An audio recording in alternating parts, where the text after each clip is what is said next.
What's up, YouTube? This your boy D-Fizz. Early in the morning, I take my son to school. I want to put this video out here real quick about the Super Bowl 45 last night. I ain't did one of these videos in a while, but so be it that it needs to be done once again during these sports championship games. So I did a video about Game 6 and Game 7 of the NBA Finals last year between the Celtics and the Lakers. Conspiracy theory videos. So here you go with the NFL conspiracy theory. I don't know what the line for the game was. Somebody leave me a comment, let me know what the line was. But I knew that the Steelers were the underdogs in this game, and Green Bay was favored to win. All week long, Super Bowl week, even though it was 2-week gap before, from the championship games, that all week. Well, let's go back a little bit. Starting off after the Green Bay and the Steelers won their respected conferences, everybody was just on the Steeler bandwagon.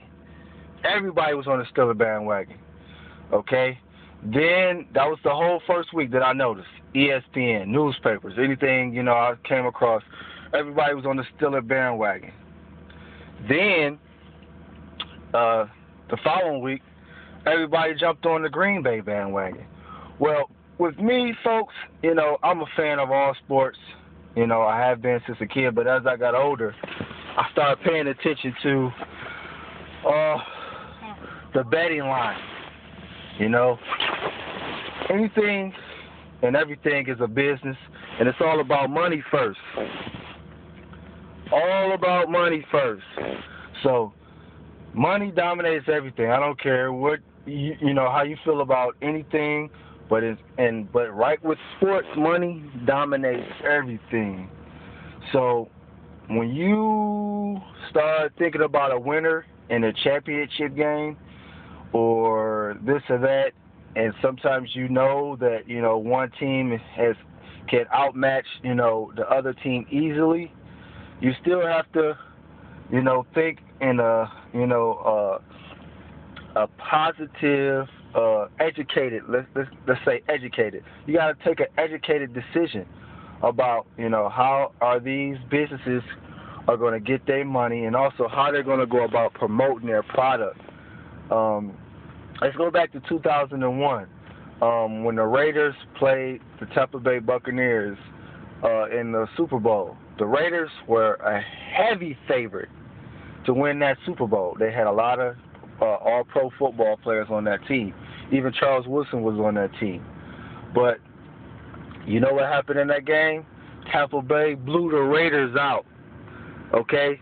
The NFL does not want any more lopsided Super Bowl games. They all the last 3 or 4 years that I could say in Super Bowls, they all have been close and made to seem like they've been very competitive. But this year, and one thing I noticed about all the the championship games during the playoffs of the 2010 going to the 2011 Super Bowl, it's always been a tale of two halves. You see that the favorite team that that's going to win, they come out the first half, they get the job done, and then all of a sudden the second half, it's like it's a whole brand new team, a brand new the third string players. Everybody on the third string is in for the start of the second half. It's not the same team as before.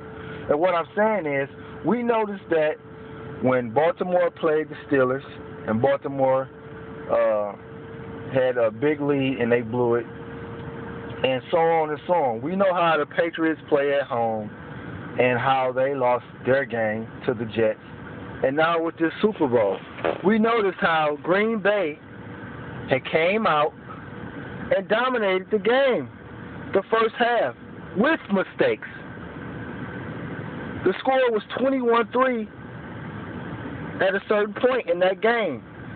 Steelers got a late score in the first half to make it 21-9, but it was shown that Green Bay was the dominant team.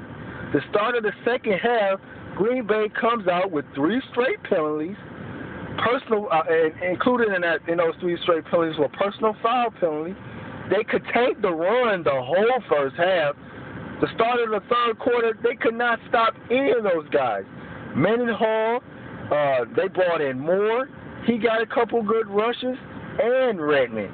They came right back down and scored and put them right back in the game, 21-17.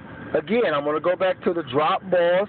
All those drop balls, and you guys go and get the Super Bowl, and replay it, It's going to be on some website where you can watch it again and break it down frame for frame.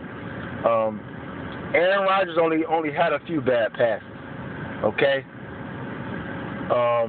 But his receivers was dropping balls, and I don't care. I don't want you guys to say that, well, Donald Driver was injured, this and this and this and that, because that offense is strictly a passing offense. So Green Bay picked the Steelers apart. The Steelers knew that Green Bay was passing and they couldn't stop it. They only ran, I don't even think Green Bay rushed the ball over 15 times with the rookie starts. So basically, the Steelers knew that Green Bay was going to the air. They knew all week, and they knew they couldn't stop it. But the NFL wanted to keep that game close. Okay? Like I said, for betting reasons, okay, for Roger Goodell and the union, they don't have a contract right now. They in talk because, we got all these things going on. And they're talking about not having football next year if they don't get this deal done. You got all these things outside of, off the field that's going on that has to be, be done with the making of the money, these contracts. So the NFL want to go out on a good note. They want to show that, that these games are competitive. These teams are evenly matched across the board. They want you to watch, the Super Bowl from start to finish. Excuse me, y'all. So they make these games competitive, and that's what I believe. I mean, just like the offensive coordinators that sit up in the booth for these stadiums, and they can, tell the quarterback where to look, what the defense is doing. I guarantee and I believe that Roger Goodell told Aaron Rodgers in that first half, Aaron Rodgers, we don't want to make this game a blowout. We do not want to do that. So he told him to hold back. Let Ben Roethlisberger get back in this game. We're going to give you guys the game, but let it play out and make it be close. Okay? And again, with the point spread, I don't know what the point spread was, but I don't think Green Bay covered the spread. They won the game, but they didn't cover the spread. That's something different in itself. So, you guys, you got to be smart, when you're looking at these games, because everything you see is not always true. The feel is always, whatever you hear ain't always true, but, there's some Houdini stuff going on in these games, and I really believe it. So you guys, let me know how you feel about the Super Bowl games and any other games that you were suspect about. Not only this season, whenever. NFL, whatever games. Rate, subscribe, leave comments. Like this video. Peace out. Your boy D Fizz. Holla at me.